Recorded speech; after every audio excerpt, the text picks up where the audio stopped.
Hi అండి, welcome to my channel cooking with Akshaya. ఈరోజు మనం ఆలు కర్రీ ఎలా చేయాలో చూడబోతున్నాం. ముందుగా ప్యాన్లో ఆయిల్ తీసుకొని పోపు దినుసులు వేసుకోవాలి. తర్వాత ఆనియన్స్, కరివేపాకు, కొత్తిమీర అన్నీ వేసుకొని బాగా గోల్డెన్ ఫ్రై అయ్యేంత వరకు కలుపుకోవాలి.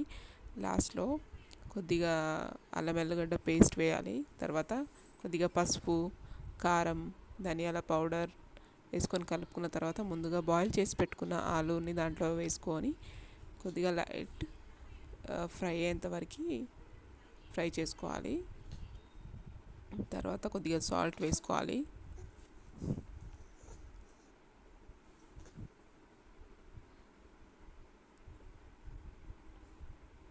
ముందుగా నేను రెడీ చేసి పెట్టుకున్న గ్రేవీని వేసుకోవాలి.